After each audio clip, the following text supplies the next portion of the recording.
Hello my dear student, welcome to organic chemistry class. Dear student, आज हम पढ़ने जा रहे हैं मिक्स्ड SN1 और SN2 रिएक्शंस के बारे में। ये हमारे प्रेजेंटेशन का फ्लो रहेगा and after this discussion you will be able to know about mixed SN1 and SN2 reactions and the factors influencing SN1 and SN2 mechanism. You will be able to identify borderline cases and the parameters leading to mechanistic borderline and the factors governing reaction mechanism. तो dear student, चलो हम अपने topic को start करते हैं।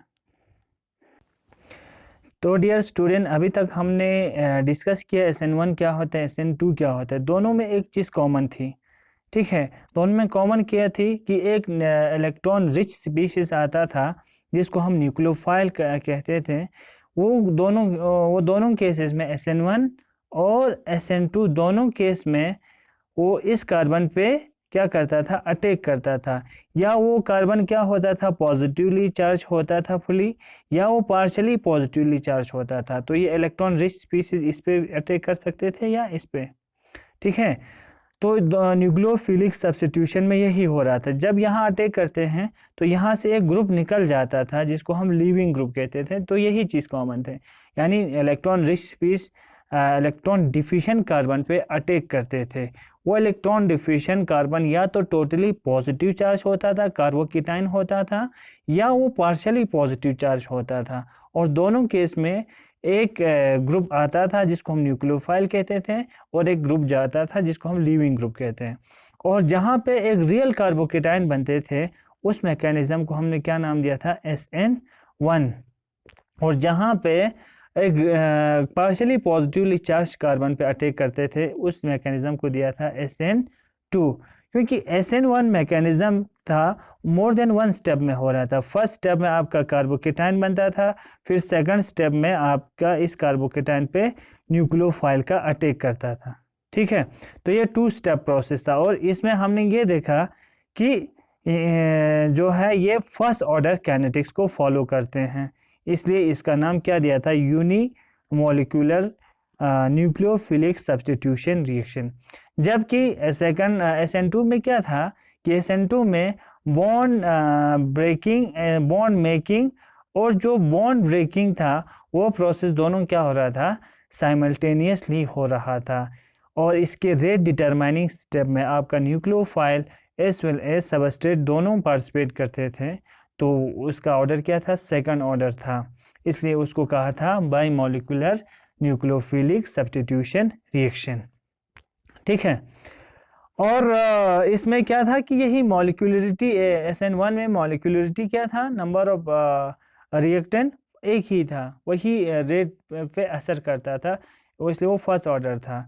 और SN2 में molecularity क्या था, 2 था, ठीक है। वहाँ पे न्यूक्लियोफाइल भी रेट डिटरमाइनिंग स्टेप में पार्टिसिपेट करते थे और आपका सबस्ट्रेट भी, तो वहाँ पे सेकंड ऑर्डर था वो, ठीक है। और इसकी काइनेटिक्स क्या था, एक फर्स्ट ऑर्डर काइनेटिक्स को फॉलो करते थे, एक सेकंड ऑर्डर काइनेटिक्स को फॉलो करते थे। ये चीज़ हमने पहले ही देखा, ठीक है। अब इनके जो मैकेनिज्म के बेस में एक में प्रोडक्ट बनता था, वो प्रोडक्ट रेसिमाइज होता, एक रेसिमिक मिक्सचर बनता था, और एक में रिटेंशन होता था।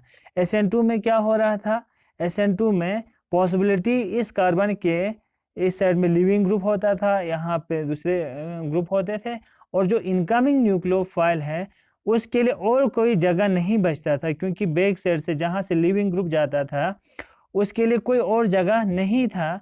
तो इसको सिर्फ पीछे से ही, बैक साइड से ही अटैक कर पाता था, तो न्यूक्लियोफाइल यहाँ से आते थे। तो जो फर्स्ट का कन्फिग्रेशन का वो जो था उसका उल्टा बनता था, वहाँ पे कन्फिग्रेशन यह R होता था, ये S होता था, है ना, इन्वर्ट हो जाता था।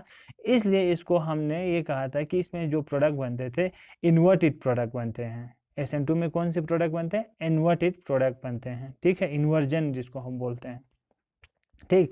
अब SN1 में ऐसा नहीं हो रहा था। SN1 में क्या हो रहा था, एक कार्बोकेटाइन बनता था, उस कार्बोकेटाइन पे क्या करता था, आपका न्यूक्लियोफाइल अटैक करता था। अब कार्बोकेटाइन क्या स्ट्रक्चर क्या है, एक प्लेनर स्ट्रक्चर है, प्लेन है बिल्कुल इस तरह से, ये ये वाला ग्रुप, ये वाला ग्रुप, ये वाला ग्रुप और कार्बन, तीनों जो चारों जो है एक ही प्लेन में है। कागज़ जैसे कागज़ को ऐसे आप इसको फाड़ेंगे तो एक प्लेन जैसा बनेगा, इस टाइप का होते हैं। ठीक है, अब जो न्यूक्लियोफाइल है उसके लिए दो दो ऑप्शन है, ये ऊपर साइड से भी अटैक कर सकते हैं, नीचे साइड से भी अटैक कर सकते हैं। ठीक है, यहाँ ऊपर क्या था, इसमें पीछे से तो अटैक ही नहीं कर सकते, सिर्फ इसके बैक साइड से एक ही ऑप्शन इन्वर्जन हो रहा था।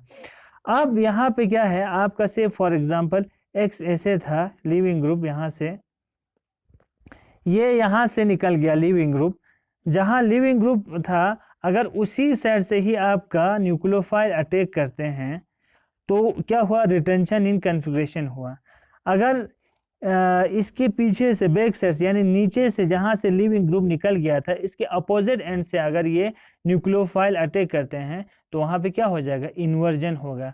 यानी अब क्या है, इसमें तो 50-50 चांसेस लग रहे हैं क्योंकि प्लेन है, दोनों साइड से ये अटैक कर सकते हैं, तो यहाँ इन्वर्जन भी हो सकते हैं और रिटेंशन भी हो सकते हैं। और वो मिक्सचर जिसमें इन्वर्जन और रिटेंशन दोनों 50-50% होते हैं उसको हम क्या कहते हैं, रिसिमिक मिक्सचर कहते हैं। तो अगर आपका जो फर्स्ट प्रोडक्ट आपका कायरल होगा तो वहाँ पे क्या बनेगा, फिर रिसिमिक मिक्सचर बनेंगे। इसलिए हम कहते हैं जो आपका SN1 होता है उसमें रेसिमाइजेशन होता है और जो SN2 होता है उसमें क्या होते हैं, रिटेंशन होता है। लेकिन इसके बाद हमने कुछ और ऑब्जर्वेशन आपको बताया था कि बहुत सारे केस में देखा गया है कि SN1 में हमने सोचे थे कि क्या होना चाहिए, कंप्लीट रेसिमाइजेशन होना चाहिए। तो देखा गया कि 40% के करीब उसमें क्या होता है, रिटेंशन होता है और 40% के 60 नियरली कुछ रिएक्शन में 60% के करीब क्या होता है, इन्वर्जन होता है। यानी थोड़ा सा रिटेंशन, ये जो रिटेंशन वाला केस है वो कम होता है, जो इन्वर्जन होता है थोड़ा सा ज़्यादा होता है। नहीं, हम ये कह सकते हैं कि इसमें कंप्लीट रेसिमाइजेशन नहीं होता है। कंप्लीट ये कहा जाता है कि जो आपका अल्काइल हैलाइड है पहले वो एक इंटीमेट आयन पेयर बनाते हैं, यानी आहिस्ता आहिस्ता ये ब्रेक हो जाते हैं R पॉजिटिव और X नेगेटिव में। ये दोनों अब एक दूसरे से अलग नहीं हुआ होता है ना, ये इंटीमेट आयन पेयर एक दूसरे से अभी अलग नहीं हुआ होते हैं, जस्ट थोड़ा सा ब्रेक होना शुरू हुआ होता है। ठीक है, और क्या होता है कि अब इसके बीच में, अब किसी सॉल्यूशन में तो रखा है ना सॉल्वेंट में, अब इसके बीच में क्या है, आगे पीछे जो बीच में है सॉल्वेंट आने लगता है। तो सॉल्वेंट इनको आहिस्ता आहिस्ता आयन पेयर को क्या करते हैं, सेपरेट करते हैं, दूर ले जाते हैं। एक ऐसा स्टेज आते हैं कि इस और इस के बीच में कोई अब इंट्रैक्शन नहीं रहते हैं, उसको हम क्या कहते हैं, डिसोसिएट हैं। ठीक है, देखो अगर ये अनडिसोसिएटेड मॉलिक्यूल पे न्यूक्लियोफाइल अटैक करता है तो वो क्या होगा, टोटली इन्वर्टेड प्रोडक्ट होगा, जो कि किस में हो रहा था, SN2 में हो रहा था, SN2 में हो रहा था, यहाँ टोटली इन्वर्टेड प्रोडक्ट बनेंगे। ठीक है, अब यहाँ पे भी अटैक कर सकते हैं, यहाँ भी कर सकते हैं। अगर इस एक्सट्रीम पे जाएंगे, इस एक्सट्रीम पे, अब ये R पॉजिटिव और X नेगेटिव टोटली सेपरेट हो चुका है, दूर दूर है। अगर न्यूक्लियोफाइल इस R पॉजिटिव पे अटैक करते हैं तो ये कौन सा प्रोडक्ट होगा, टोटली रेसिमिक मिक्सचर होगा, क्योंकि R पॉजिटिव है, कार्बोकेटाइन है, इसके ऊपर से भी अटैक कर सकते हैं, नीचे से भी अटैक कर सकते हो। तो 50% रिटेंशन, 50% इन्वर्जन होगा, तो यहाँ कंप्लीट रेसिमाइजेशन होगा इस वाले केस में, जो कि SN1 में हम एक्सपेक्ट करते हैं। इस वाले केस में, पहले वाले में बैक साइड ही अटैक पॉसिबल है, तो SN2 वाला ये केस होगा। ठीक है, अब यहाँ, अब इन दोनों में से किसी पे अगर न्यूक्लियोफाइल अटैक करना चाहेंगे तो क्या होगा, न्यूक्लियोफाइल यहाँ से तो अटैक नहीं कर पाएगा, क्योंकि अब ये जो R पॉजिटिव कार्बोकेटाइन और जो लिविंग ग्रुप है अब अच्छे से सेपरेट नहीं हुआ, ये पास पास में है। तो न्यूक्लियोफाइल को अटैक करने का कन्वीनियंट पोजीशन कौन सा है, ये बैक साइड से अटैक करना स्टार्ट करेगा, जिससे क्या होगा, एक इन्वर्टेड प्रोडक्ट बनने के चांस बढ़ जाएगा, और जो प्रोडक्ट बनेगा वो इन्वर्टेड प्रोडक्ट बनेंगे। ठीक है, इसमें भी यही केस है, आगे से तो अटैक नहीं कर सकते न्यूक्लियोफाइल, कहाँ से अटैक करेगा, पीछे से अटैक करेंगे, तो वहाँ क्या बनेगा, इन्वर्टेड, फिर से इन्वर्टेड प्रोडक्ट बनने के चांस हैं। तो देखो ये तो कंप्लीट SN2 हो गया पहला वाला स्टेप। ये वाला केस हमारा SN1 में फॉलो कर रहा है। SN1 में पहले R पॉजिटिव X नेगेटिव थोड़ा सा एक इंटीमेट आयन पेयर बनाते हैं, फिर इसके बीच में सॉल्वेंट आते हैं, सेपरेट करते हैं, फिर डिसोसिएट होता है ना। ये यहाँ से यहाँ तक पहुँचने तक आपके न्यूक्लियोफाइल हाईली नेगेटिव चार्ज है ना, वो तो अपने जहाँ भी पॉजिटिव चार्ज दिखे वहाँ पे अटैक करने के लिए तैयार रहता है। तो ये कहाँ अटैक करेगा, इस पे भी अटैक करने के चांस है, तो यहाँ पे इन्वर्जन के चांस ज़्यादा, इन्वर्टेड प्रोडक्ट बनने के। इस पे भी अटैक कर सकते हैं, तो यहाँ भी इन्वर्जन प्रोडक्ट ही बनेगा। सिर्फ यहाँ पे क्या बनेगा, इन्वर्जन प्लस रिटेंशन दोनों बनेगा, यहाँ रिसिमिक बनेगा। तो इन्वर्जन कितनी जगह पे हो रहा है, 1 2 3 जगह पे, 3 जगह पे, और रिटेंशन सिर्फ एक जगह पे हो रहा है। तो जब भी SN1 रिएक्शन होता है तो कंप्लीट रेसिमाइजेशन नहीं होता है, थोड़ा सा उसमें मैक्सिमम केस जो होता है इन्वर्जन होता है, थोड़ा सा क्या होता है उसमें रिटेंशन होता है बिकॉज ऑफ दिस फैक्ट। ठीक है, तो देखा जाए तो there is only difference in timing of the steps between SN1 and SN2 reaction. ये इंटीमेट आयन पेयर बनने से पहले यहाँ पे अटैक करते हैं तो SN2 मैकेनिज्म को फॉलो करेगा। वहाँ पे क्या हो रहा था, जल्दी से बॉन्ड बनेगा, बॉन्ड ब्रेकिंग बॉन्ड मेकिंग साथ साथ होगा SN2। अगर ये टोटली सेपरेट होने के बाद अटैक करते हैं तो SN1 फॉलो करेगा, लेकिन वो क्या होगा, रिसिमिक मिक्सचर होगा। लेकिन यहाँ तक पहुँचने के लिए ये जो सबस्ट्रेट है ये पहले इंटीमेट आयन पेयर बनाते हैं, फिर उस इंटीमेट आयन पेयर को सॉल्वेंट सेपरेट करते हैं, फिर इसके बाद ये डिसोसिएट होते हैं। यहाँ बनने तक आपका न्यूक्लियोफाइल यहाँ पे अटैक करते हैं, जिसकी वजह से यहाँ पे इन्वर्जन बनते हैं। जो प्रोडक्ट में इन्वर्जन, यहाँ भी क्या इन्वर्टेड प्रोडक्ट बनेंगे। यहाँ 50% इन्वर्टेड बनने की चांस है, 50% रिटेंशन के। तो यहाँ देखिए 3 जगहों पे ये इसको सपोर्ट कर रहा है, 3 जगहों पे इन्वर्जन। तो इन्वर्टेड प्रोडक्ट तकरीबन ज़्यादा बनते हैं एज़ कम्पेयर टू वो प्रोडक्ट जिसमें रिटेंशन ऑफ कन्फिग्रेशन हुआ। ठीक है, तो लेकिन कुछ ऐसे रिएक्शंस हैं जिसमें क्या हो रहा है कि आपका SN1 और SN2 रिएक्शन जो होता है बिल्कुल साथ साथ हो रहे होते हैं। ठीक है, तो यहाँ पे हमने इसमें देखा एक बॉर्डर लाइन होता है, एक्चुअल में एक बॉर्डर जैसा, कि इस बॉर्डर के इस पर अगर रहेंगे कंडीशंस तो वहाँ SN2 होगा, उस पर जाएंगे तो SN1 होगा। तो ये एक बॉर्डर है। कुछ रिएक्शन ऐसे देखा है कि इस बॉर्डर पे ही होता है, तो उसमें SN1 और SN2 दोनों हो रहे होते हैं, दोनों चीज़ें साथ साथ में होते हैं। उस टाइप के मैकेनिज्म को हम mixed SN1 SN2 mixed mechanism कहते हैं या बॉर्डर लाइन मैकेनिज्म कहते हैं। ठीक है, उसके लिए बहुत सारे साइंटिस्ट ने इस पे अपने ये दिया है राय बोलेंगे, उन्होंने बहुत सारे कंसेप्ट इस पे दिया है कि होता क्या होगा जिसमें बॉर्डर लाइन मैकेनिज्म में दोनों साथ हो रहे तो कैसे होते होंगे।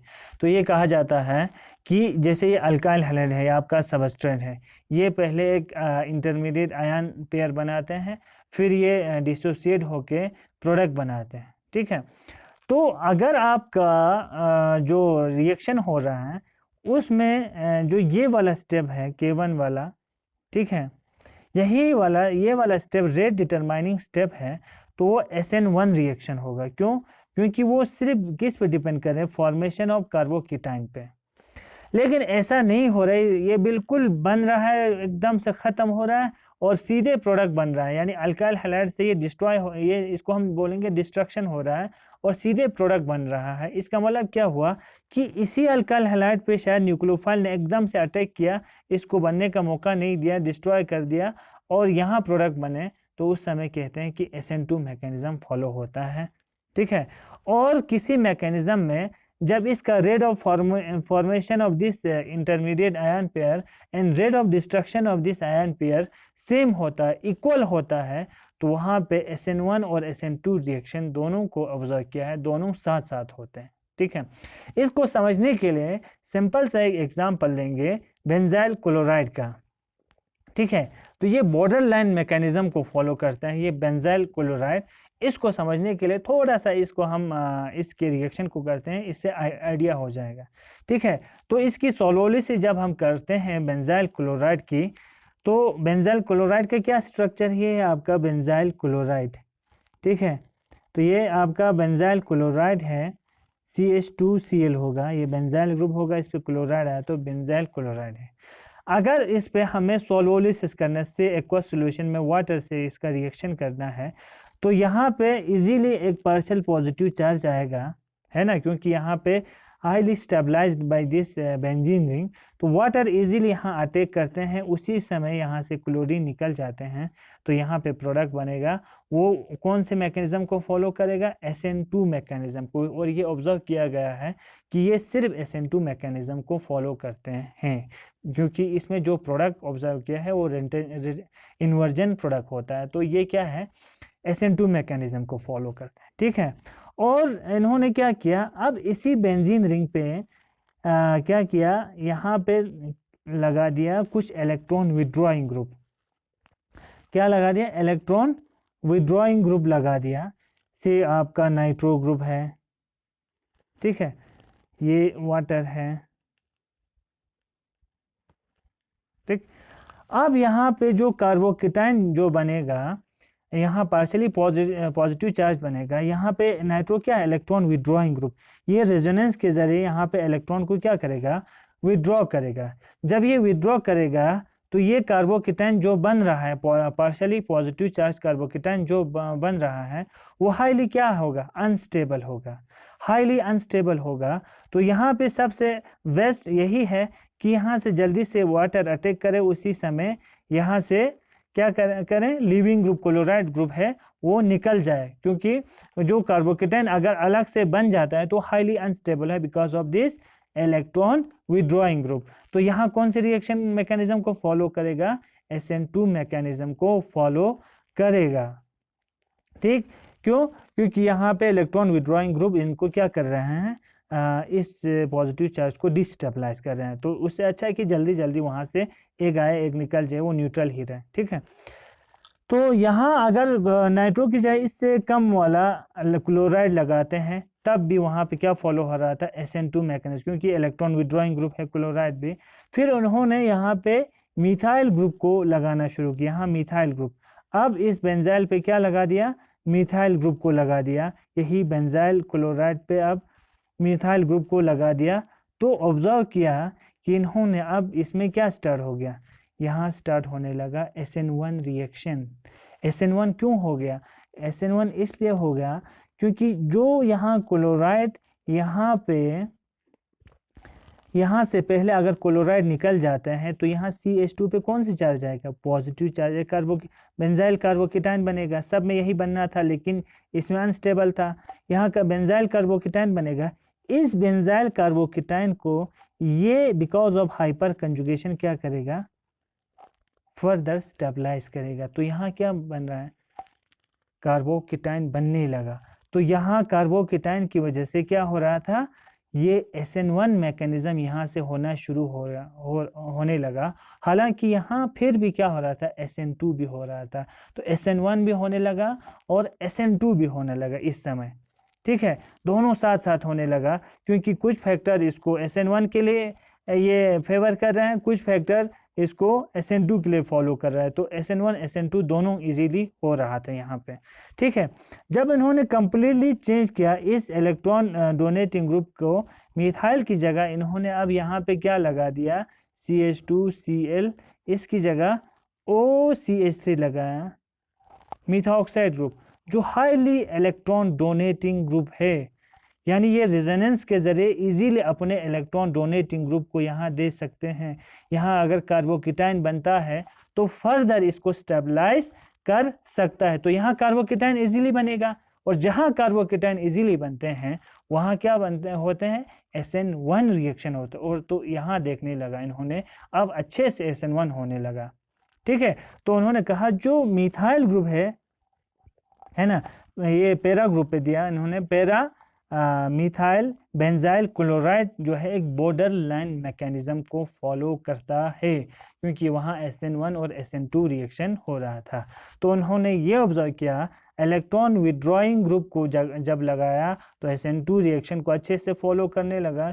जो ही इलेक्ट्रॉन विड्रॉइंग ग्रुप को चेंज करके इलेक्ट्रॉन डोनेटिंग ग्रुप में चेंज करने लगा नीचे की तरफ, तो यहाँ कार्बोकेटाइन जो बन रहा था अच्छे से स्टेबलाइज होने लगा, और मिथाइल पे पहुंचते ही दोनों ऑलमोस्ट सेम था। SN1 भी हो रहा था, SN2। जो ही यहाँ मिथॉक्सी पे पैरामिथॉक्सी बेंजाइल क्लोराइड पे पहुंचा तो वहाँ रेजोनेंस के जरिए ये कार्बोकेटाइन फर्दर स्टेबलाइज हो गया, तो वहाँ SN1 रिएक्शन और अच्छे से हो गया। तो ऐसे मैकेनिज्म यहाँ कहाँ उन्होंने इसको किया, मिथाइल पे। मिथाइल इस बेंजाइल क्लोराइड के लिए क्या है, एक बॉर्डर लाइन मैकेनिज्म को फॉलो कर रहा है, क्योंकि वहाँ SN1 SN2 उससे आगे जाएंगे, यानी इस बॉर्डर के, यानी मिथाइल के इससे नाइट्रो क्लोरो है ना, इस साइड जाएंगे, ये सब था। तो वहाँ SN2 और यहाँ मिथॉक्सी इस टाइप के इलेक्ट्रॉन डोनेटिंग था, तो वहाँ पे SN1 को बोलो। और ये इस बॉर्डर पे क्या CH3 जहाँ था वहाँ पे SN1 SN2 दोनों फॉलो हो रहे थे, इसलिए इसको बॉर्डर लाइन मैकेनिज्म कहा है। ठीक है, तो ये चीज़ें ऑब्जर्व किया गया, यानी यहाँ से यहाँ चेंज होने पे बाई मॉलिक्यूलर से, यानी SN2 से SN यूनिमॉलिक्यूलर पाथवे में ये शिफ्ट होने लगा। तो इसका मतलब ये हुआ, जो बेंजाइल क्लोराइड था जब इसके पैरा पोजीशन पे जब हमने नाइट्रो ग्रुप से चेंज करते करते मिथाइल लगा दिया, तो वहाँ पे रेट ऑफ फॉर्मेशन ऑफ जो आपका इंटीमेट आयन पेयर था और जो rate of destruction of this intermediate ion pair वो क्या था, इक्वल था। इसलिए वहाँ पे क्या हो रहा था, हम बॉर्डर लाइन मैकेनिज्म को फॉलो कर रहे थे। ठीक है, तो इसके बाद बहुत सारे कंसेप्ट आए। इसके बाद ये आया कि ये कहा गया कि एक्चुअल में जो होता है इनमें, ये SN1 मैकेनिज्म को फॉलो करते हैं एक्चुअल में। ठीक है, लेकिन जो बॉर्डर लाइन होता है is the life time of जो इंटरमीडिएट जो कार्बोकेटाइन बनते हैं, इसके लाइफ टाइम पे डिपेंड करता है। ठीक है, अगर यानी जो आपका कार्बोकेटाइन बनने के ये लाइफ टाइम, ये बॉर्डर है, फॉर एग्जांपल ये बॉर्डर है आपका SN2 और SN1 का ये बॉर्डर है। ठीक है, अब मिक्स में क्या हो रहा है आपका, ये एक्चुअल में बना रहे हैं, कार्बोकेटाइन बना रहे हैं, दोनों SN1 जैसा मैकेनिज्म फॉलो हो रहा है, आपका ये आयन पेयर बना रहे हैं, कार्बोकेटाइन बन रहे हैं। अब इसमें क्या है कि अगर इस कार्बोकेटाइन का जो लाइफ टाइम होगा वो 10⁻⁻13 सेकंड तक होगा, तो उस समय क्या होगा, SN1 रिएक्शन को फॉलो करेगा। अगर उसका लाइफ जो है लेस देन होगा, इससे कम हो जाए, तो 10⁻13 सेकंड तक वो जिंदा ना रहे, उससे पहले ही ख़त्म हो जाए, तो क्या हो जाएगा, SN2 रिएक्शन मैकेनिज्म को फॉलो करेगा। ये एक आर्ग्यूमेंट किया था कि मिक्स न्यूक्लियोफिलिक सब्स्टिट्यूशन रिएक्शन में ऐसा होता होगा। क्यों, देखो अगर इसको थोड़ा सा इस कार्बोकेटाइन को टाइम मिलता है, जो ही बनता है वो सॉल्वेंट से थोड़ा दूर जाएंगे, तब तक उस पर न्यूक्लियोफाइल अटैक कर सकते हैं। ठीक है, लेकिन अगर इसका लाइफ इतना कम होगा कि जो ही बनता है उसी समय ख़त्म हो जाता है, तो अब उसको पॉजिटिव चार्ज के लिए कोई न्यूक्लियोफाइल नहीं मिलेगा, न्यूक्लियोफाइल को पॉजिटिव चार्ज दिखेगा नहीं, इसलिए उस समय SN2 मैकेनिज्म को फॉलो करेगा। लेकिन इसके लिए थोड़ा सा टाइम हो जाता है कि वो अब यहाँ से निकलता है, यहाँ से सॉल्यूशन जो आपके सॉल्वेंट से पास होता है यहाँ थोड़ा आता है, तब तक वो दिखेगा। जैसे फॉर एग्जांपल ये बिल है, बिल से अगर यहाँ इस बिल में चूहा है, फॉर एग्जांपल यहाँ बिल्ली है, अगर जो है इस बिल से सर निकलते ही अंदर जाएगा, तो बेचारा इस ये जो है आपका जो बिल्ली है वो इसको तो नहीं पकड़ पाएगा, दिखेगा ही नहीं, यूं आया बिल्ली को देखा अंदर निकल गया ना। अगर ये यहाँ आ गया और यहाँ घूम के यहाँ आने तक, तो ये इसको खा लेगा। यही चीज़ यहाँ हो रहा है। अगर ये पॉजिटिव चार्ज बनता है और बनते ही बहुत जल्दी ख़त्म हो जाता है, डिस्ट्रॉय हो जाता है, तो वहाँ पे सिर्फ SN2 मैकेनिज्म फॉलो होगा। ठीक है। लेकिन अगर इसके लिए थोड़ा सा टाइम मिल जाता है, सॉल्वेंट में थोड़ा मूवमेंट करता है, तो पॉजिटिव चार्ज पे इजीली न्यूक्लियोफाइल अटैक करेगा, उसमें SN1 मैकेनिज्म को फॉलो कर सकता है। तो अब क्या हुआ फिर, आपका ये जो कार्बोकीटाइन की जो लाइफ है वही एक बॉर्डर लाइन बन गया, है ना। इसका लाइफ कितने बहुत कम है तो SN2, इसका लाइफ थोड़ा ज़्यादा है तो SN1, इस टाइप का। अब इसके बाद फर्दर उन्होंने स्टडी की, बहुत सारा जो कंपाउंड था उन पे बहुत सारी स्टडीज़ की। जैसे सबसे सिंपल सा ये वाला स्टडी आपको यहाँ ग्राफ के ज़रिए हम दिखाएंगे। इन्होंने क्या किया, हाइड्रोलिसिस की विथ एक्वस इथेनोलिक सोडियम हाइड्रोक्साइड के साथ। तो ये वाला ग्राफ मिला इनको। इन्होंने क्या लिया, मिथाइल ब्रोमाइड लिया, इथाइल ब्रोमाइड लिया, आइसोप्रोपाइल ब्रोमाइड लिया और टर्शरी ब्यूटाइल ब्रोमाइड लिया।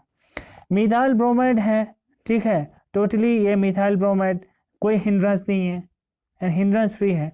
इथाइल ब्रोमाइड पे CH3 CH2 Br, यानी ये प्राइमरी आपका अल्काइल हैलाइड है, तो ये इसमें एक CH3 थोड़ा सा हिंड्रेंस आ गया। आइसोप्रोपाइल सेकेंडरी हो गया, यानी ऐसे 2 CH3 आ गया इस पे, ठीक है, 2 CH3 आ गया इस कार्बन पे, और इस पे 3 CH3 आ गया टर्शरी में, तो हिंड्रेंस बढ़ता जा रहा है, 3 ग्रुप यहाँ पे बड़े बड़े ग्रुप आ रहे हैं, ठीक है। ये वाला स्टडी की, जब इन्होंने स्टडी की, जो पहला ग्रुप था मिथाइल ब्रोमाइड और टर्शरी ब्यूटाइल ब्रोमाइड, उनमें हाइड्रोलिसिस इजीली हो रहा था, ठीक है। अब मैं इन जनरल बोल रहा हूँ, हाइड्रोलिसिस इन दोनों पे इजीली हो रहा था। देखो ग्राफ भी बोल रहा है कि इसकी हाइड्रोलिसिस यहाँ फास्टर है, फास्ट हो रहा है, यहाँ पे टॉप पे है, और इसकी भी हाइड्रोलिसिस क्या है, फास्ट हो रही, लेकिन मैकेनिज्म अलग है। हाइड्रोलिसिस अच्छे से हो रहा था लेकिन मैकेनिज्म अलग है। यहाँ पे जब मिथाइल ब्रोमाइड को देखा तो ये SN2 मैकेनिज्म को फॉलो कर रहे थे, by molecular nucleophilic substitution reaction के मैकेनिज्म को फॉलो कर रहे थे, ठीक है। और इसके बाद जब इन्होंने इसकी जगह इथाइल ब्रोमाइड लिया, तो रेट ऑफ रिएक्शन SN2 का जो हो रहा था वो थोड़ा सा क्या होने लगा, डिक्रीज होने लगा, बिकॉज इसका बैक साइड पे एक मिथाइल ग्रुप आया जो इनकमिंग न्यूक्लियोफाइल को क्या कर रहे हैं, हिंडर कर रहे थे। इसके बाद उन्होंने सेकेंडरी अल्काइल हैलाइड को लाया, तो यहाँ 2 बड़े ग्रुप आए जो इसको फर्दर क्या कर रहे थे, हिंडर कर रहे थे, तो फर्दर रेट क्या होने लगा, अब डिक्रीज होने लगा, ठीक है। टर्शरी ब्यूटाइल में तो बिल्कुल 0 पे पहुंच गया, बिल्कुल नहीं होने लगा, ठीक। इसके बाद अगर हम दूसरी तरफ देखें, SN1 मैकेनिज्म को उन्होंने ऑब्जर्व किया, तो यहाँ मिथाइल ब्रोमाइड में बहुत ही कम हो रहा था, ठीक है, बहुत ही कम हो रहा था, बिल्कुल। क्यों, क्योंकि जो यहाँ पे कार्बोकेटाइन बनेगा वो क्या है, हाईली अनस्टेबल कार्बोकेटाइन है। जो ही उन्होंने यहाँ पे मिथाइल ब्रोमाइड को लिया, तो यहाँ थोड़ा सा स्टेबलाइज कार्बोकेटाइन बन रहे थे, तो उसमें SN1 रिएक्शन होने लगा। क्यों, क्योंकि यहाँ पे थोड़ा सा स्टेबल कार्बोकेटाइन बनने लगा, लेकिन डोमिनेट कौन कर रहा है, इसमें SN2 कर रहा है, इसमें भी SN2 कर रहा है, डोमिनेट वही हो रहा है, वो नेग्लिजिबल में हो रहा है, ठीक है। जो ही आइसोप्रोपाइल पे गया, यहाँ पे क्रॉस हो गया, देखो यहाँ से फिर बटने लगा आपका SN1 as compare to SN2, और टर्शरी ब्यूटाइल पे पहुंचते पहुंचते यहाँ पे फर्दर ये क्या हो गया, इंक्रीज हो गया रेट ऑफ रिएक्शन। क्यों, क्योंकि इसको समझने के लिए हम थोड़ा सा फिर देखते हैं इलेक्ट्रॉनिक फैक्टर्स को। आपके मिथाइल ग्रुप में 2 हाइड्रोजन है, ये सॉरी 3 हाइड्रोजन है आपका एक से। आइसोप्रोपाइल में सॉरी इथाइल ब्रोमाइड में क्या था, इथाइल ब्रोमाइड में आपका ये Br ही हमने आप बताया, एक मिथाइल ग्रुप था, ठीक है। और आइसोप्रोपाइल में कितने थे, 2 मिथाइल, ठीक है। और टर्शरी ब्यूटाइल में यहाँ Br है आपका, टर्शरी ब्यूटाइल में ये था, 3 बड़े ग्रुप थे, ठीक है। यहाँ तक आप लोगों को थोड़ा सा आप लोगों ने बार बार पढ़ा है तो ये आइडिया है। यहाँ क्या हो रहा है, तो कोई हिंड्रेंस नहीं, न्यूक्लियोफाइल इजीली आएगा, उसी समय यहाँ से ब्रोमीन को निकाल देगा, बैक से अटैक इजीली होगा, SN2 हो गई, इसमें तो कोई आप लोगों को शक नहीं, ठीक है। यहाँ देखो, यहाँ क्यों थोड़ा सा चेंज हुआ, यहाँ पे अगर कार्बोकेटाइन बनते हैं, ब्रोमीन अगर ब्रेक हो जाते तो C पॉजिटिव बनेगा ना, C पॉजिटिव को ये मिथाइल ग्रुप जो है प्लस आई इफेक्ट की वजह से ये स्टेबलाइज करेगा, ठीक है। तो कार्बोकेटायन बनने के चांसेस इसमें थोड़ा सा बढ़ रहे हैं, ठीक। लेकिन दूसरी तरफ यहाँ पे एक बल्कि सा ग्रुप भी आ गया, यहाँ एज कम्पेयर टू दिस, यहाँ छोटे 3 हाइड्रोजन थे, यहाँ सिर्फ, और यहाँ एक बड़ा सा ग्रुप, तो न्यूक्लियोफाइल इजीली नहीं आएगा। तो SN2 रिएक्शन अब भी हो रहा है लेकिन थोड़ा सा स्लो होने लगा, ठीक है। और SN2 इसलिए भी कम होगा क्योंकि यहाँ ये बॉन्ड क्या हो रहा है, पोलराइज हो रहा है। यहाँ पे नेगेटिव चार्ज, यहाँ पे positive charge, partial positive charge आता है ना, ये मिथाइल ग्रुप इसकी इंडक्टिव प्लस आई इफेक्ट की वजह से इस पॉजिटिव चार्ज को क्या कर देगा, कम कर देगा। क्यों? क्योंकि मिथाइल ग्रुप है इलेक्ट्रॉन डोनेटिंग ग्रुप, तो ये इस पोलैरिटी को, पॉजिटिव चार्ज को क्या करेगा, कम करेगा। तो न्यूक्लियोफाइल उसकी वजह से भी इजीली नहीं आ पाते, ठीक। जबकि SN1 में उसका उल्टा हो रहा है, अगर यहाँ पॉजिटिव चार्ज बनते हैं, ये निकल जाते हैं, तो उस समय यहाँ पे क्या बनेगा, मिथाइल ग्रुप इसको फर्दर स्टेबलाइज करेगा। तो इसीलिए अब आहिस्ता आहिस्ता SN2 से SN1 की तरफ फेवर करने लगा, लेकिन डोमिनेट फिर भी अभी SN2 हो रहा है। इसकी बात करते हैं तो यहाँ पे दो बड़ा सा बल्कि ग्रुप है, मिथाइल ग्रुप है, तो न्यूक्लियोफाइल इजीली यहाँ पे नहीं आ पाएगा, ठीक है। तो ये फर्दर स्लो डाउन हो जाएगा। और एक इफेक्ट क्या हो रहा है कि जब ये पार्शियली पॉजिटिव, नेगेटिव और यहाँ पे पार्शियल पॉजिटिव चार्ज आते हैं, तो 2 प्लस आई ग्रुप हैं, 2 प्लस आई इफेक्ट की वजह से ये इस पे पॉजिटिव चार्ज की कंसंट्रेशन इस कार्बन पे क्या हो जाएगा, कम हो जाएगा, क्योंकि इलेक्ट्रॉन देगा, ये भी इलेक्ट्रॉन देगा, तो प्लस आई चार्ज की कंसंट्रेशन इस पे कम हो जाएगा। जब कम हो जाएगा तो न्यूक्लियोफाइल इजीली अटैक नहीं कर पाएगा, यानी एक बल्कि साइज भी इसको अपोज कर रहे हैं, और दूसरा प्लस आई इफेक्ट और मिथाइल ग्रुप भी इसको अपोज कर रहा है। क्यों? क्योंकि ये पॉजिटिव चार्ज की कंसंट्रेशन को कम कर रहा है, पॉजिटिव चार्ज की डेंसिटी को कम कर रहा है, ठीक है। क्योंकि खुद इलेक्ट्रॉन डोनेटिंग ग्रुप है, इलेक्ट्रॉन की डेंसिटी को बढ़ा के यहाँ पॉजिटिव चार्ज कम कर, तो न्यूक्लियोफाइल को तो जहाँ पॉजिटिव दिखेगा वहाँ अटैक करेगा ना। लेकिन इसके अपोजिट में अगर यहाँ से ब्रोमीन निकल जाता है और ये कार्बोकेटायन बन जाता है, तो इसको स्टेबलाइज करने के लिए क्या है, 2 मिथाइल ग्रुप है जो इस पॉजिटिव चार्ज को फर्दर स्टेबलाइज करेगा। और इनकमिंग न्यूक्लियोफाइल के लिए तो कोई हिंडर है ही नहीं, क्योंकि ये एक प्लेनर स्ट्रक्चर है, ऊपर से भी आ सकते हैं, नीचे भी आ सकते हैं, ठीक है। तो इसलिए रेट ऑफ SN2 रिएक्शन यहाँ पे कम हो जाता है और SN1 आहिस्ता आहिस्ता बढ़ने लगते हैं। और यहाँ बात करते हैं, यहाँ तो बिल्कुल 3 मिथाइल ग्रुप है जो इस पॉजिटिव चार्ज को क्या करेगा, बिल्कुल कम कर देगा, और ये 3 बल्कि ग्रुप है जो न्यूक्लियोफाइल को आने भी नहीं देगा। तो दोनों फैक्टर, प्लस आई इफेक्ट और स्टीरिक फैक्टर, दोनों SN2 मैकेनिज्म को क्या कर रहे हैं, अपोज कर रहे हैं। इसलिए टर्शियरी ब्यूटाइल में क्या होता है, SN1 मैकेनिज्म को फॉलो करता है। तो इसीलिए यहाँ rate of reaction methyl bromide से यहाँ की तरफ SN2 डिक्रीज होता है, SN1 जो है इंक्रीज होता है। तो एक सिंपल सा ये था आपके लिए। मिक्स में क्या होता है, यहाँ क्या हो रहा है, यहाँ मिक्स वाले रिएक्शन हो रहा है। यहाँ इस कंडीशन में SN1 भी होगा, SN2 भी होगा इस वाले रीजन में, ठीक है। अब नेक्स्ट देखते हैं। अब इस वाले एग्जाम्पल में भी देख सकते हैं कि यहाँ क्या हो रहा है, ठीक है।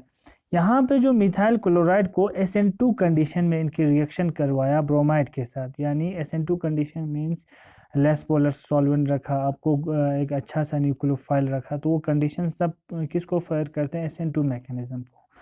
तो उन्होंने देखा कि एक को रेफरेंस माने, इसको 1 इसके कंपेयर में कर रहे हैं, मिथाइल क्लोराइड को 1 मानते हैं, तो जो ही एक यहाँ पे CH3 ग्रुप जुड़ जाता है तो SN2 rate of SN2 reaction देखो 10⁻⁻² पे पहुंच गया। यहाँ पे 2 मिथाइल ग्रुप को जब लगाते हैं तो 10⁻⁴, और यहाँ पे 3 टर्शरी तो 10⁻⁴, यानी रेट ऑफ रिएक्शन बिल्कुल इतना स्लो ना के बराबर उन्होंने ये ऑब्जर्व किया। क्यों? क्योंकि इसमें जो सारे इफेक्ट हो रहा है यहाँ से यहाँ जाते उस समय, वो सारा SN1 मैकेनिज्म को क्या कर रहे हैं, फॉलो कर रहे हैं, ठीक है।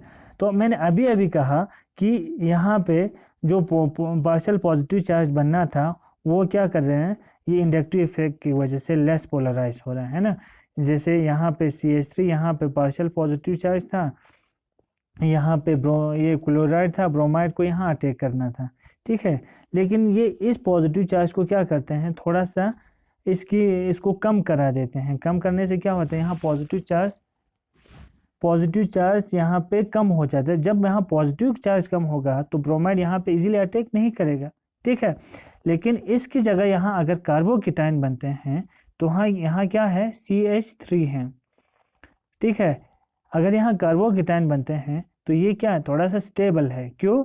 क्योंकि यहाँ पे एक तो इंडक्टिव इफेक्ट की वजह से इस पॉजिटिव चार्ज को स्टेबलाइज कर रहे हैं, दूसरा क्या है, यहाँ हाइपर कंजुगेशन भी हो सकते हैं।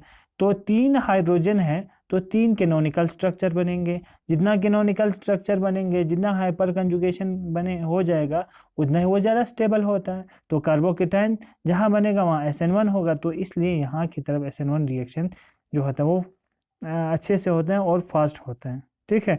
यहाँ पे हाइपर कंजुगेशन के 6 स्ट्रक्चर बनते हैं, 6 अल्फा हाइड्रोजन, यहाँ 9 बन सकते हैं। इसीलिए यहाँ पे SN2 को कम फेवर करते हैं और SN1 को जो है ज़्यादा फेवर करते हैं। आप यहाँ भी देख सकते हैं जो टर्शरी में होता है, एक्चुअली यहाँ SN1 रिएक्शन के साथ एलिमिनेशन रिएक्शन भी होता है, जो आप आगे पढ़ेंगे, ठीक है। वो उसके साथ compete करते हैं। तो मैक्सिमम जो होता है यहाँ से SN2 से जो है सेकेंडरी से SN1 रिएक्शन होना शुरू होता है, जो हम आगे फिर से देखेंगे इसके कुछ ग्राफ्स, ठीक है। तो SN1 में कार्बोकेटाइन में ये था, जो भी कार्बोकेटाइन को स्टेबलाइज करते हैं, है ना। यहाँ पे ऐसे एक ट्रांजिशन स्टेट बनता था SN1 में, यहाँ कार्बोकेटाइन बनता था, यहाँ से यहाँ की एनर्जी क्या था, एक्टिवेशन एनर्जी। जो भी इस कार्बोकेटाइन को क्या करेगा, स्टेबलाइज करेगा, कार्बोकेटाइन की एनर्जी क्या हो जाएगी, कम हो जाएगी। यहाँ से फॉर एग्जांपल पहले यहाँ था, अब हाइपर कंजुगेशन हुआ तो इसकी एनर्जी और कम हो जाएगी, तो एक्टिवेशन एनर्जी क्या हो जाएगी, और कम हो जाएगी।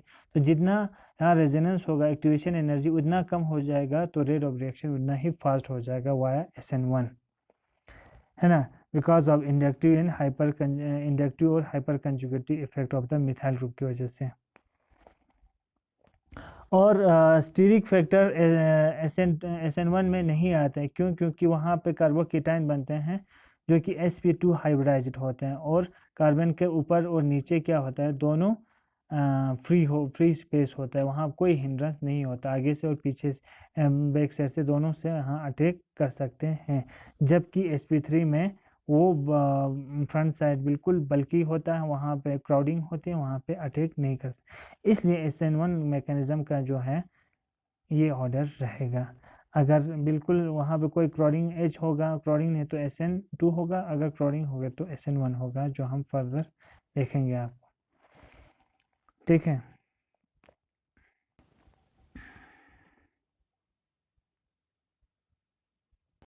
तो ऊपर हमने देखा इससे पहले वाले स्लाइड में कैसे SN2 मैकेनिज्म से SN1 की तरफ शिफ्ट होता है, जब वहाँ पे कार्बोकेटाइन स्टेबलाइज होने लगते हैं और स्टीरिक हिंड्रेंस आने लगते हैं, यानी इलेक्ट्रॉनिक फैक्टर और स्टीरिक फैक्टर जब दोनों फेवर करते हैं कार्बोकेटाइन को, तो वहाँ SN2 से SN1 मैकेनिज्म की तरफ क्या करते हैं, शिफ्ट हो जाते हैं, ठीक है। अब इनकी अगर हम SN1 की बात करते हैं, तो यहाँ अगर हम हेलोजन को एक ब्रिज हेड पे रखते हैं तो वहाँ क्या हो जाएगा, SN1 रिएक्शन क्या फास्ट हो जाएगा।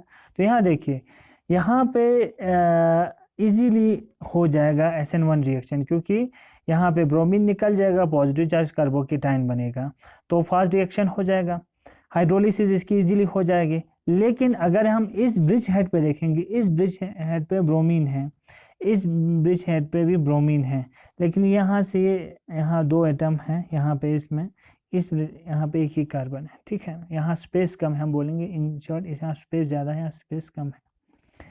यहाँ इसका रेट देखते हैं, तो यहाँ पे SN2 की बात करते हैं, तो यहाँ SN2 क्या रिएक्शन हो सकता है, यहाँ बैक साइड से बिल्कुल ये रिंग है, ये इसको ब्लॉक कर देगा, यहाँ आने नहीं देगा, ठीक। इससे रेट ऑफ रिएक्शन स्लो हो जाएगा, बिल्कुल नहीं होगा। लेकिन अगर SN1 क्या होगा, तो SN1 अगर होने के लिए क्या है, यहाँ से ब्रोमीन निकलना पड़ेगा, ब्रोमीन को निकलना पड़ेगा, निकलने के बाद यहाँ पॉजिटिव चार्ज आएगा। अब यहाँ पॉजिटिव चार्ज जब आएगा तो कौन सी हाइब्रिडाइजेशन sp2 से टेट्राहेड्रल स्ट्रक्चर से ट्राइगोनल प्लेनर पे जाने की कोशिश करेगी, इस रिंग को प्लेन बनाने की कोशिश करेगा। ये प्लेनर तो होगा नहीं क्योंकि रिंग शेप में है। जब ये प्लेन नहीं होगा तो इस पे कार्बोकेटाइन जो बनना है वो क्या होगा, हाईली अनस्टेबल होगा। इसलिए इसका रेट ऑफ रिएक्शन क्या हो जाएगा, बहुत स्लो हो जाएगा, बहुत धीमा हो जाएगा। यहाँ देखो फर्दर स्ट्रेन है इसमें, तो बिल्कुल एक ही यहाँ कार्बन है, यहाँ कार्बोकेटाइन भी नहीं बनेगा, यहाँ न्यूक्लियोफाइल भी इजीली अटैक नहीं करेगा। कार्बोकेटाइन बनेगा तो इसका स्ट्रक्चर को क्या होना पड़ेगा, फिर से प्लेनर बनने की कोशिश करेगा। इसलिए देखो 10⁻⁻14 टाइम्स इससे क्या होता है, कम होता है इसकी रिएक्शन। इनसे आपको पता चलता है कि सबस्ट्रेट का स्ट्रक्चर कितना इंपॉर्टेंट है। सबस्ट्रेट का स्ट्रक्चर अगर कार्बोकेटाइन के फॉर्मेशन को फेवर कर रहा है तो वहाँ पे इजीली SN1 हो रहा। अगर वो ऐसा स्ट्रक्चर हो, स्टेरिक हिंड्रेंस ना हो, वहाँ से इजीली आपको बैक साइड से अटैक कर सकते हैं, तो वहाँ न्यूक्लियोफाइल SN2 मैकेनिज्म के थ्रू वहाँ पे क्या करेंगे, अटैक करेंगे। ठीक है, तो अगर हम कंपटीशन देखेंगे SN1 और SN2, अभी तक हमने देखा ना कंडीशन थोड़ा सा इधर जाते ही SN1 हो रहा है, उधर जा रहे SN2 हो रहा है ना। कौन सी कंडीशन मेनली इनके जो कौन सा चीज़ है जो इनके कंपटीशन पे किसका साथ देते हैं वो देखते हैं ना। एक तो कंसंट्रेशन ऑफ न्यूक्लियोफाइल है, रिएक्टिविटी ऑफ न्यूक्लियोफाइल है, और सॉल्वेंट है। ठीक है, अगर हम इनका रेट ला देखते हैं, SN1 में रेट है K1 into concentration of substrate ही है, SN2 में K2 into substrate into nucleophile, और मिक्स में इन दोनों का मिक्स होगा ना, K1 सबस्ट्रेट है ना, K2 substrate nucleophile plus K1 substrate, इन सब का अगर जिसमें दोनों तरीके से हो रहा है, SN1 भी हो रहा SN2 भी हो रहा होगा, तो उनमें ये वाला रेट ऑफ रिएक्शन होगा। तो आप इजीली बोल सकते हैं रिएक्टिविटी ऑफ न्यूक्लियोफाइल। अगर न्यूक्लियोफाइल की रिएक्टिविटी बहुत फास्ट होगी, या हम शुरू करते हैं इसकी कंसंट्रेशन से अगर कंसंट्रेशन ऑफ न्यूक्लियोफाइल हाई होगी तो रेट ऑफ रिएक्शन SN1 का ज़्यादा होगा कि SN2 का। तो हम देखते हैं तो SN1 में तो न्यूक्लियोफाइल का कोई नामो निशान नहीं है। ठीक है, तो रेट ऑफ रिएक्शन SN1 पे कोई असर नहीं होगा अगर आप न्यूक्लियोफाइल को कम करेंगे या ज़्यादा करेंगे। हाँ, लेकिन SN2 रिएक्शन और मिक्स वाले में इसका असर होगा, रेट ऑफ रिएक्शन क्या हो जाएगा, इंक्रीज हो जाएगा। यानी अगर किसी रिएक्शन में आपका SN1 और SN2 compete कर रहा है, दोनों हो रहा है, तो अगर कंसंट्रेशन ऑफ न्यूक्लियोफाइल बढ़ा देगा तो SN2 rate of SN2 reaction क्या हो जाएगा, इंक्रीज हो जाएगा, वो फास्ट हो जाएगा। ठीक है, अब है reactivity of nucleophile. Reactivity of nucleophile की बात करते हैं तो आपको पहले ही कहा था कि जो SN1 में कार्बोकेटाइन बनता है वो खुद एक स्ट्रॉन्ग इलेक्ट्रोफाइल है, और SN2 में partially charge positively charge carbocation बनते हैं। तो यहाँ पे न्यूक्लियोफाइल को अटैक करने के लिए एक स्ट्रॉन्गली हाईली रिएक्टिव उसको क्या चाहिए, न्यूक्लियोफाइल चाहिए। यहाँ वीक भी सॉल्वेंट भी इस पे अटैक कर सकते हैं, यहाँ कोई असर नहीं होता, आपको वीक भी होगा तो चलता है। ठीक है, तो इसका मतलब रिएक्टिविटी ऑफ न्यूक्लियोफाइल को अगर हम इंक्रीज करेंगे तो SN2 रिएक्शन फिर से क्या हो जाएगा, फास्ट हो जाएगा। ठीक, तो यहाँ पे तो कोई ऐसा नहीं, अगर कार्बोकेटाइन बना, अगर वो कंडीशन फुलफिल कर रहे तो SN1 हो जाएगा। अगर हम सॉल्वेंट की बात करते हैं तो सॉल्वेंट जो है उसका बहुत ही इम्पोर्टेंट रोल होता है। से SN2 की बात करते हैं तो SN2 में अगर सॉल्वेंट पोलर होगा, अगर सॉल्वेंट भी पोलर होगा, आपका न्यूक्लियोफाइल भी पोलर है, तो दोनों में क्या होता है, इंट्रैक्शन होता है, जिसकी वजह से जो उसकी एनर्जी है वो क्या होता है, डाउन हो जाती है, और एक्टिवेशन एनर्जी क्या होता है, राइज हो जाती है, और जिसकी वजह से रेट ऑफ रिएक्शन क्या होती है, स्लो होती है। स्लो क्यों होगी, हमने इससे पहले आपको कहा कि ये फर्दर स्टेबलाइज करते हैं, ये न्यूक्लियोफाइल को फर्दर स्टेबलाइज करके एनर्जी को डाउन कर देते हैं, जिसकी वजह से एक्टिवेशन एनर्जी बढ़ जाती है।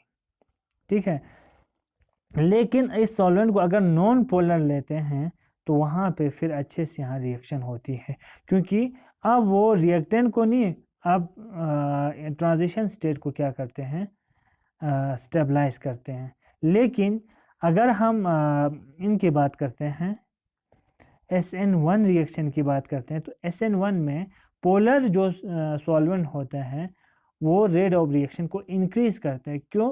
क्योंकि ये कार्बोकेटाइन की स्टेबिलिटी को इंक्रीज करते हैं, स्टेबिलिटी इंक्रीज हो जाती है, इसलिए अब इसका एक्टिवेशन एनर्जी क्या हो जाएगा, कम हो जाएगा। तो याद रखना कि आपको SN1 अगर करना है तो क्या करना है, आपको पोलर सॉल्वेंट लेना है, यूजुअली प्रोटिक जिसमें हाइड्रोजन बॉन्ड बनते हो, उससे आपको कार्बोकेटाइन स्टेबल हो जाएगा और आपको अच्छे से क्या हो जाएगा, SN1 रिएक्शन होगा। लेकिन अगर कंडीशन आपको रिवर्स करें, आपको नॉन पोलर लेंगे आपका सॉल्वेंट, तो उस समय जो रिएक्शन होगा वो SN2 को फेवर करेगा। आपको स्ट्रॉन्ग न्यूक्लियोफाइल रहना है और नॉन पोलर सॉल्वेंट लेना है, तो SN2 हो जाएगा। अगर वीक न्यूक्लियोफाइल और पोलर सॉल्वेंट लेते हैं तो वो SN1 हो जाएगा। इस तरीके से आप इनकी कंपोजिशन को कम जिसके फेवर में आपको करना है उसी तरीके से आप चेंज कर सकते हैं। अब थोड़ा सा हम ग्राफ के ज़रिए देखेंगे। से फॉर एग्जांपल आपका ये है आपका रिएक्टेंट, यहाँ पे इसकी एनर्जी थी, ठीक है। अब आपने उस रिएक्टेंट को क्या किया, जैसे आपका न्यूक्लियोफाइल था, ठीक है, आपने न्यूक्लियोफाइल लिया, आपका रिएक्टेंट न्यूक्लियोफाइल है जैसे SN2 में है, न्यूक्लियोफाइल को आपने पोलर सॉल्वेंट में डाल दिया, तो यहाँ पे इंट्रैक्शन होगा इस न्यूक्लियोफाइल के साथ, क्योंकि आपका रिएक्टेंट क्या है, हाईली चार्ज है, ठीक है। तो ये न्यूक्लियोफाइल इंट्रैक्शन की वजह से फर्दर स्टेबलाइज हो जाएगा, इसकी एनर्जी यहाँ पहुँच जाएंगे। तो अब देखिए इसका एक्टिवेशन एनर्जी यहाँ से यहाँ तक बढ़ गया, ठीक है।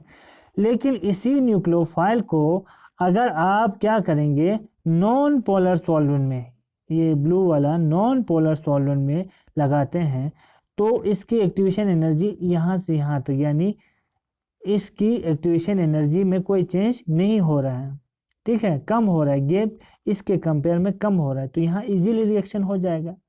लेकिन क्योंकि अब इसका ट्रांजिशन स्टेट जो है वो लेस चार्ज है एज कंपेयर टू रिएक्टेंट। क्यों? क्योंकि देखो न्यूक्लियोफाइल पे सीधा नेगेटिव चार्ज है कि नहीं, न्यूक्लियोफाइल फुली चार्ज है। जो ही ट्रांजिशन बनता है तो इसका नेगेटिव चार्ज जो होता है वो इनके बीच में क्या हो रहा है, डिस्पर्स हो जाता है। आपका न्यूक्लियोफाइल अल्काइल सब के बीच में ये डिस्पर्स हो जाता है। जब डिस्पर्स होगा तो वो लेस हाईली चार्ज होगा। यहाँ रिएक्टेंट आपका ग्राउंड स्टेट में हाईली चार्ज है। अगर हम SN1 की बात करते हैं तो वहाँ पे रिएक्टेंट क्या होता है, चार्ज नहीं होते, लेस चार्ज होता है, क्योंकि हम वहाँ पे कंडीशन ऐसा लेते हैं, क्योंकि न्यूक्लियोफाइल का तो कोई रोल ही नहीं, अल्काइल हैलाइड को वो तो चार्ज नहीं होता है। जो ही वो ट्रांजिशन स्टेट को पार करते हैं, इंटरमीडिएट बनते हैं, तो वो हाईली चार्ज होते हैं, क्योंकि पॉजिटिवली चार्ज कार्बोकेटाइन बनते हैं, ठीक है। अगर हम नॉन पोलर लेते हैं तो उसकी एनर्जी वैसे के वैसा रहेगा, ये ब्लू वाला यहाँ पे। लेकिन अगर हम पोलर सॉल्वेंट लेते हैं तो वो पोलर सॉल्वेंट इस ट्रांजिशन स्टेट को क्या करेगा, स्टेबलाइज करेगा, जिसकी वजह से इसका एनर्जी थोड़ा सा कम हो जाएगा। इसलिए आपको रेट ऑफ रिएक्शन क्या हो जाते हैं, फास्ट हो जाते हैं SN1 रिएक्शन में। तो इन शॉर्ट इतना रखो आप, इन शॉर्ट जो SN2 रिएक्शन होते हैं उसमें जो रिएक्टेंट्स होते हैं वो हाईली चार्ज होते हैं, इसलिए पोलर सॉल्वेंट ग्राउंड स्टेट को फर्दर स्टेबलाइज करते हैं और एक्टिवेशन एनर्जी को बढ़ा देते हैं, इसलिए रेट ऑफ रिएक्शन स्लो हो जाता है। लेकिन SN1 की बात करते हैं तो वहाँ पे ग्राउंड स्टेट जो होता है वो चार्ज नहीं होता है, बल्कि ट्रांजिशन स्टेट वाला चार्ज होता है।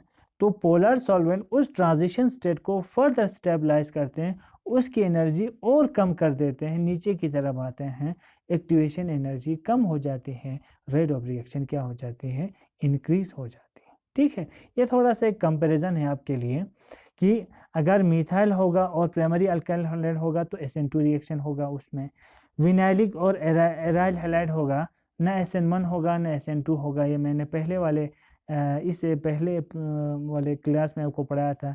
विनाइलिक में और एराइल हैलाइड में कार्बोकेटाइन स्टेबल नहीं होते हैं, बैक साइड भी कम्प्लीटली वहाँ पे स्टेरिकली हिंडर्ड होता है, तो ना SN1 ना SN2 होते। सेकेंडरी हैलाइड में SN1 और SN2 यानी मिक्स टाइप का मैकेनिज्म होता है। जो कंडीशन SN1 को फेवर करने वाला बनेगा तो SN1 आगे जाएगा, SN2 को फेवर करने वाला बनाएगा कंडीशंस को, जो आपने अभी अभी बताया, तो SN2 रिएक्शन हो जाएगा। ठीक है, तो प्राइमरी सेकेंडरी बेंजाइलिक या प्राइमरी सेकेंडरी एलाइलिक हैलाइड्स पे फिर से दोनों होते हैं। ठीक है, क्योंकि दोनों रिएक्शन मैकेनिज्म को फॉलो करते हैं। यहाँ पे क्या हो गया, इन दोनों में मिक्स्ड मैकेनिज्म हो रहे हैं। टर्शरी पे पहुंचते हैं ओनली SN1, और टर्शरी बेंजाइलिक टर्शरी यानी क्राउडेड देखें तो SN1। तो ये एक सिंपल सा आपको कंपैरिजन होगा कौन सा रिएक्शन किस में होगा। ठीक है, अब हम समराइज करते हैं अपने टॉपिक को। तो न्यूक्लियोफाइल की बात करते हैं, तो SN1 में न्यूक्लियोफाइल स्ट्रेन इज अनइम्पॉर्टेंट, है ना, उसकी इतना इसकी स्ट्रेंथ की कोई ये नहीं होती, क्योंकि रेट डिटरमाइनिंग स्टेप में वो पार्टिसिपेट नहीं करते हैं। तो स्ट्रॉन्ग न्यूक्लियोफाइल लेंगे तो SN2 रिएक्शन इजीली होगा। ये हो गया आपको न्यूक्लियोफाइल। तो न्यूक्लियोफाइल स्ट्रॉन्ग लेंगे तो SN2 का ज़्यादा चांसेस है, जिनमें मिक्स्ड वाला मैकेनिज्म फॉलो करते हैं। अगर हम सबस्ट्रेट की बात करते हैं तो सेकेंडरी टर्शरी और सेकेंडरी में क्या होता है, SN1 रिएक्शन होता है। ठीक है, सेकेंडरी और टर्शरी अल्काइल हैलाइड में क्या होता है, SN1 मैकेनिज्म होता है। प्राइमरी और मिथाइल हैलाइड में अनलाइकली, बिल्कुल ना के बराबर है। जो ही हम SN2 की बात करते हैं तो सबसे ज़्यादा मिथाइल हैलाइड में होता है, प्राइमरी सेकेंडरी टर्शरी में अब यहाँ पे नहीं होता है SN2 मैकेनिज्म। अगर हम सॉल्वेंट की बात करते हैं तो SN1 के लिए क्या चाहिए, गुड आयोनाइजिंग सॉल्वेंट चाहिए, है ना, पोलर सॉल्वेंट चाहिए, प्रोटिक सॉल्वेंट चाहिए, ताकि उसके ट्रांजिशन स्टेट को फर्दर स्टेबलाइज करे, कार्बोकेटाइन जो बनेगा फर्दर स्टेबलाइज करें। लेकिन जो SN2 है लेस पोलर सॉल्वेंट में क्या करते हैं, फास्ट होता है, क्योंकि उसको अपने ग्राउंड स्टेट को क्या करना है, ये ग्राउंड स्टेट को क्या करते हैं, स्टेबलाइज करके फर्दर डाउन करके एनर्जी ऑफ एक्टिवेशन को इंक्रीज करते हैं। ठीक है, तो इसलिए नॉन लेस पोलर सॉल्वेंट चाहिए SN2 को। और अगर इनकी रेट की बात करते हो, रेट वाला SN का रेट है सिर्फ सबस्ट्रेट वाला, और SN2 में Kr यानी rate constant into alkyl halide substrate का कंसंट्रेशन इनटू न्यूक्लियोफाइल का कंसंट्रेशन। स्टीरियोकेमिस्ट्री की, तो स्टीरियोकेमिस्ट्री में SN1 में mixture of retention and inversion होता है। ठीक है, यानी रेसिमाइजेशन होता है, लेकिन स्लाइडली कंप्लीट रेसिमाइजेशन नहीं होता, स्लाइडली जो इन्वर्जन है वो थोड़ा ज़्यादा बनते, वो हमने देखा। और SN2 में तो कंप्लीट क्या होगा, इन्वर्जन इन कन्फिग्रेशन होगा। और SN1 में रीअरेंजमेंट कॉमन था। क्यों कॉमन था, क्योंकि वहाँ कार्बोकेटाइन बनते थे। कार्बोकेटाइन प्राइमरी सेकेंडरी से टर्शरी मोर स्टेबल कार्बोकेटाइन की तरह वो क्या होता था, रीअरेंज होके इजीली चला जाता है। लेकिन SN2 में तो एक आया एक गया, सीधे यहाँ से अटैक किया, यहाँ से निकल गया।